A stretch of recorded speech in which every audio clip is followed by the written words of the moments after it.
welcome back to Table Chip Talk. Today we have a very special guest. His name, Jason Conzo. He's my brother and also a go-kart racer. He's been racing go-karts for how long now?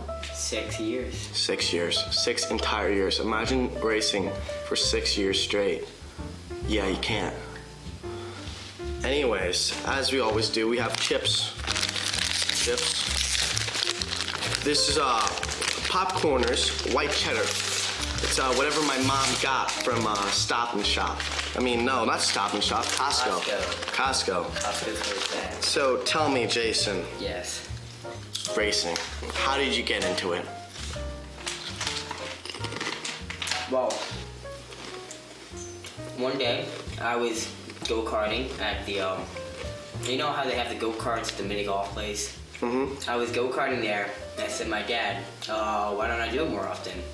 And so my dad said, that's a great idea. So we looked into it, and we found the Long Island Karting Association. It's not around anymore, but it was an association where they had a bunch of people, and they go out on Sunday afternoons, and they'd race go-karts to set up a track, and they'd have a track day, a couple races, and then set up and go home. And it was, the more I got into it, the more I enjoyed it, and now I'm here. Wow, very interesting. That's interesting. So your first kart, because I remember going to those early races, your first kart, was your first kart the money kart? No. It was an old CRG, which I don't think anyone here knows what that means. But I don't know what the hell that means. it was an old go-kart. It was really slow, and it was just, didn't look good, wasn't fast. It just got me around the track and got me having fun. Now, earlier years, you were in, what's the cadet, was it? Yes, the cadet class, which isn't around anymore. What is around? Or how about that one? Now the cadet, I think that would be the Minimax class. And so what they did is they revamped. They have new engines now, new chassis, the whole new class system. And so now they have what is called the Minimax. Minimax. Indeed. Wow. It's very complicated. So, just a little information here. Jason here won in 3rd place. Yes. This past season, right? New York State Championship race. Came in 3rd place. 3rd place. Out of how many? Decent amount of people. I forgot how many were there. It's nice. We have a photo on screen to show you. Zoom into his face. Yeah. Yep, it's right there. And that was the first time you were on the podium, was it? Indeed, it was the first time I was at the podium at that competition. People always say, hey, why don't you're bad, you're not on the podium that often, but competition is a lot harder than one might seem. One of my good friends who I race with went down to Homestead, Florida, and he was racing, and he was a kid that he won the race actually, the New York State Championship race. Turns out he was faster than an IndyCar racer named Santino Ferrucci. So the level of competition here at where I go to race at Oakland Valley Race Park, it's very intense competition. Intense competition. So there's one little thing, you know. Now I've seen a lot of motorsports on television, you know. Yes. One thing I know is they're all fucking engines. So what is the way how you go faster in a car? Like I'll see people who are like in last, and then the people in first, and they're still like, the people in last are still going fast. Just how does that work about getting quicker? Well, yes. It's all spec'd out engines. Everything's relatively, unless you don't break the rules, which you're not supposed to. Mm-hmm. Everything has rules and regulations. It's really all about how you can drive into the corner with the most speed and then carry that speed and how fast you can shoot back out of the corner. Very tricky corner work, but that can add or take away seconds, which in the sport where you're doing like 70 miles an hour, it means a lot. So what is it like in the kart? What's it like when you're racing? Like, what is it like being within that area of the racing where you're just like in there and the wind's flying past and you kind of don't have like really any protection besides your just suit? What's it like? What does it feel like? It's really a one-of-a-kind feeling because you're in there mixing it up with top-level drivers. You're really focusing on not just the corner you're hitting, but the next 3 or 4 corners chained together. You're focusing on who's going to do this. You're planning ahead. Really, you're not even focusing on, well, you are, but you just subconsciously know where to place the kart, and it really feels like you're almost flying. Like, it's a one-of-a-kind feeling. And when you get a good chain of laps going, where you're just banging them out, it's a really good feeling.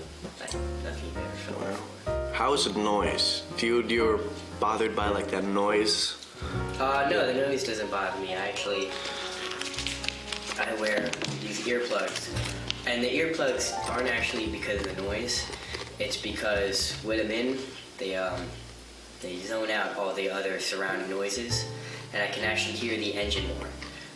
Right next to me I have 2 needles, and one's a low-speed needle and one's a high-speed needle.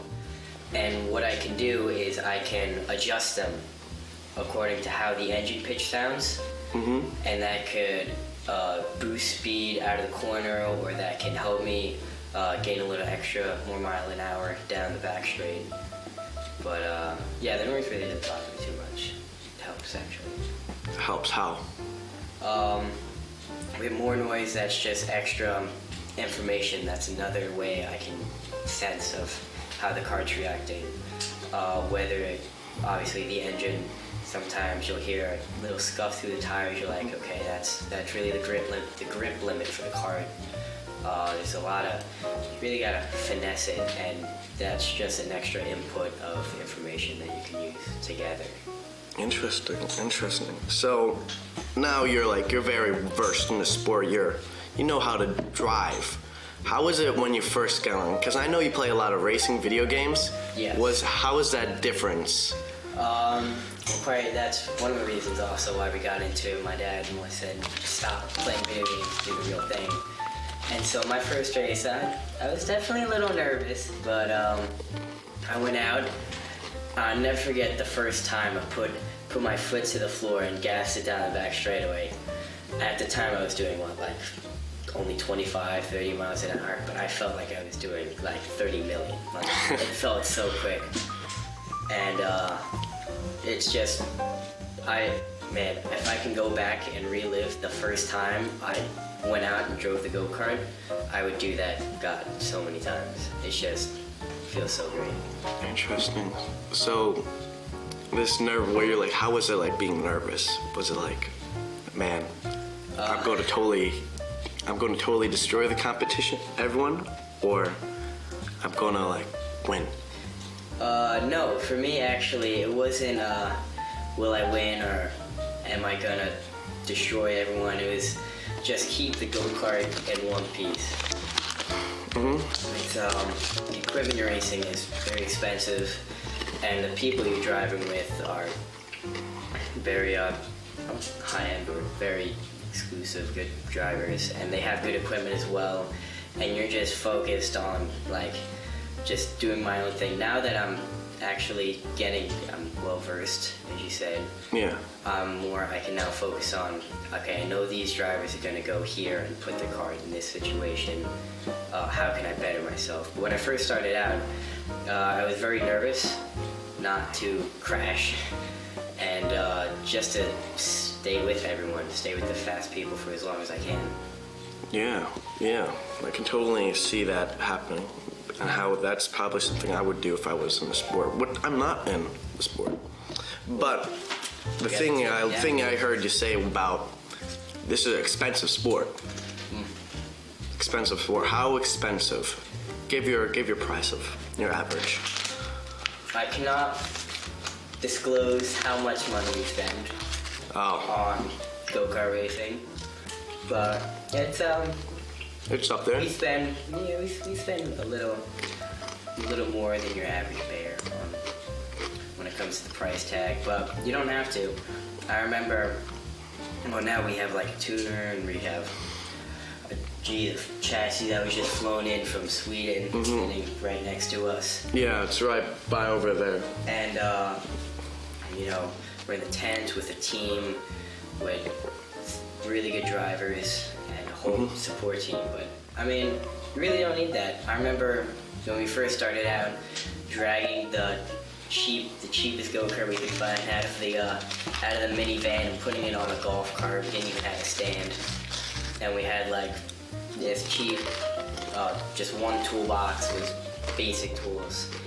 And I mean, we weren't winning anything. We weren't up at the top, but it was cheap and we were having a lot of fun. So, I mean, it doesn't have to be crazy expensive, but it's definitely, the better you go, the higher up you go, yes, the more money you're going to spend. Especially with crashes, which I know you've had a few crashes. I've had How is it like crashing?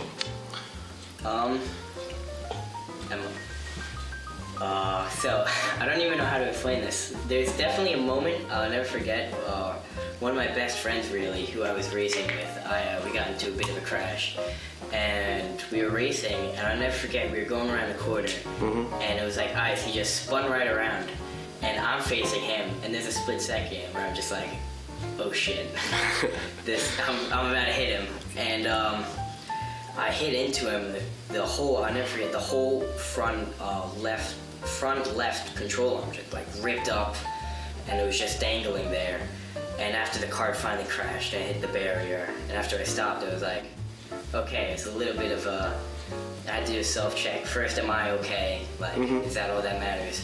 Shut the go-kart off quickly in case something happens.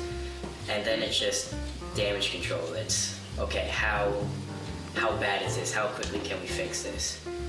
But it's definitely, the first crash is very nerve-wracking, because at first you'll blow a chain and you'll think you just ruined the whole go-kart, but that's not the case. Definitely nerve-wracking, but once you learn to deal with the nerves, it's easier to get by. Was that your first time crashing? Yes, that was like my first serious crash, where I ran into someone. What was your first crash? Oh God, my first crash. Well, I've had like spin-offs before, mechanicals. My first crash actually was in one of the Gear Up races, which is another series that we've done. And I'll never forget, I went around the outside of this person, and I had to drive off the corner, and we were going up into this hairpin, and I broke way too late, and she just turned into me, and I smashed right into her.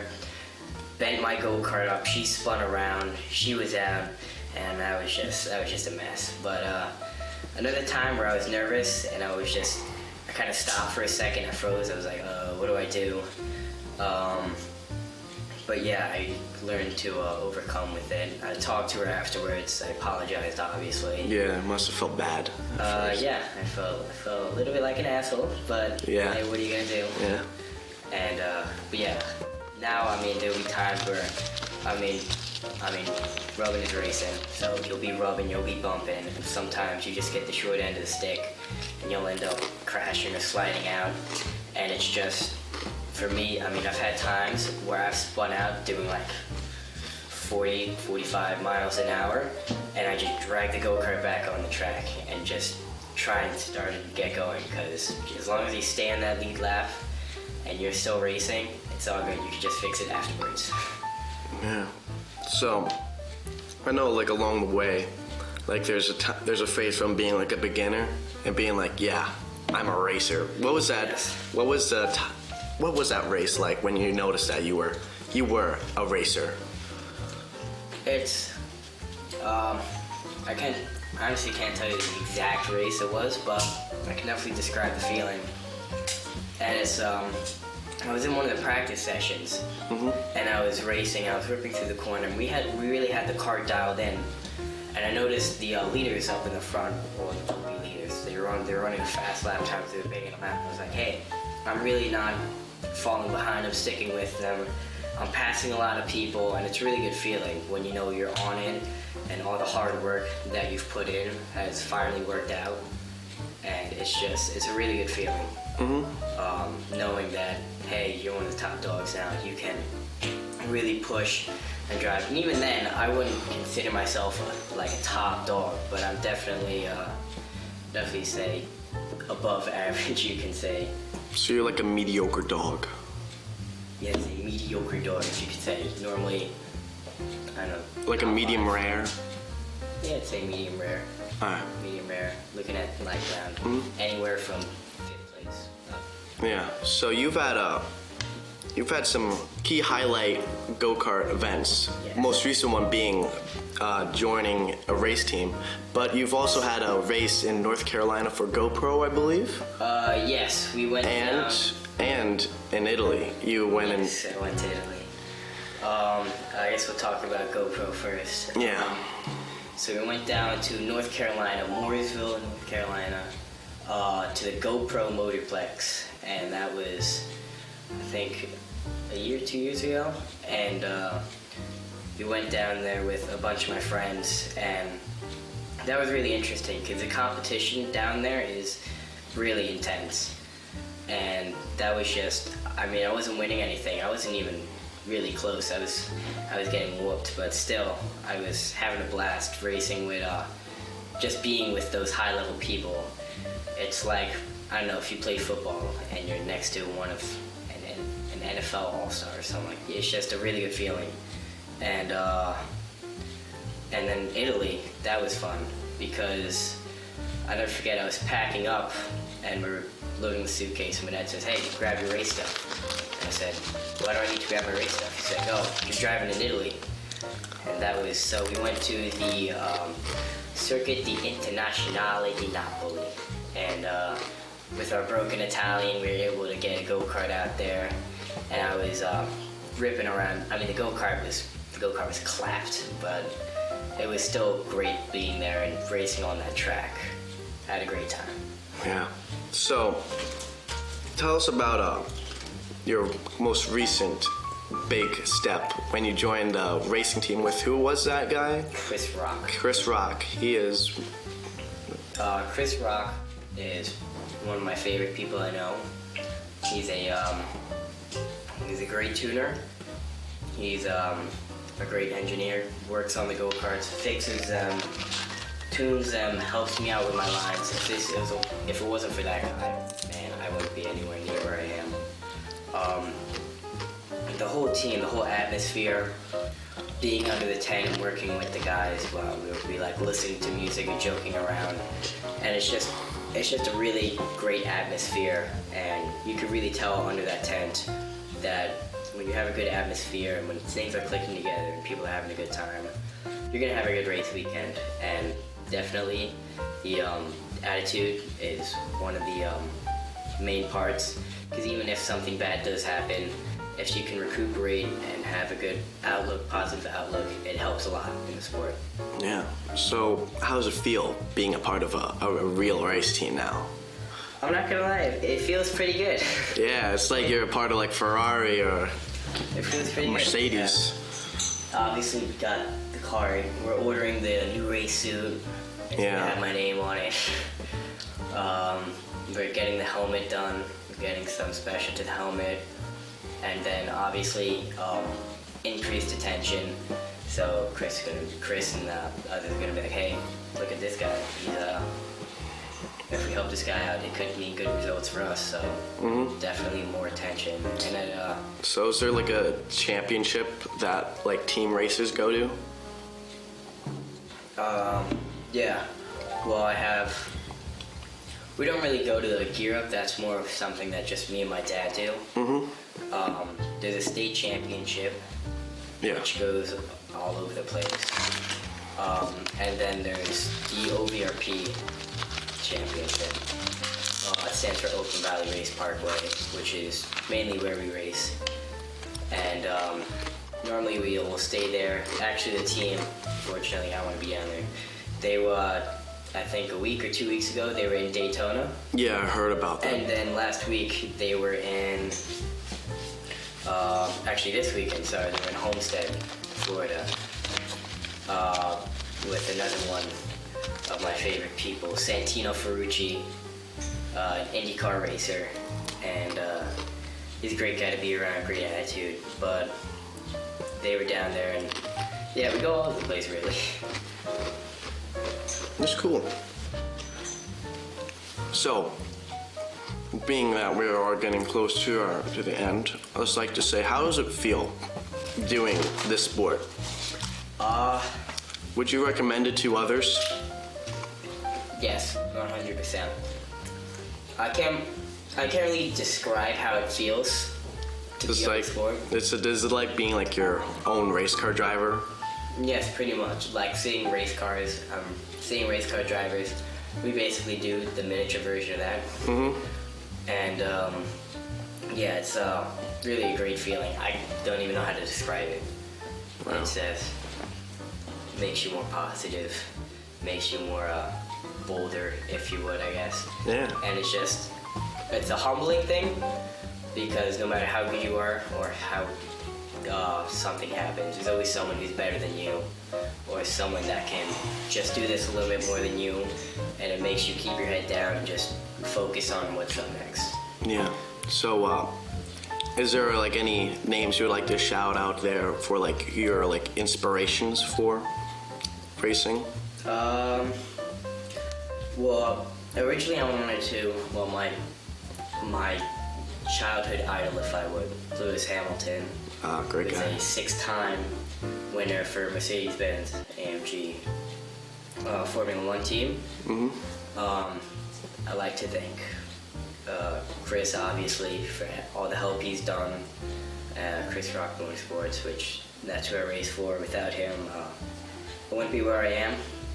I like to thank, obviously, my dad. Without my dad, none of this. From buying the go-kart until I can remember. Big man on campus. Yeah, big fan. If it wasn't for him, I wouldn't even be doing this. I would be sitting here talking about this. I mean, there are times where I know it's been like 1, 2 o'clock in the morning, and I could still hear the music playing in the garage with him working on the go-kart. Yeah, I can hear it too. I hear other people saying, oh, he's reliving his youth through you and whatnot, and I just really think he's having as much fun as I am, because when I do good, I mean, that's really more him doing good rather than me. I just have to sit in and drive the thing. I mean, I help out time to time, but really, he's doing this all the time. He'll do it throughout the week, overnights, whenever he can, and without him, I really don't think I could be where I am. So he's probably my main inspiration to keep going. Don't let him down. What about Basil? Basil, man, seeing her face every time I come home, you gotta love it. So. Oh my God, cramp! Cramp! I got a cramp! Oh my God, that hurt!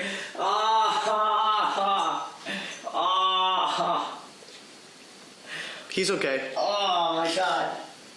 Oh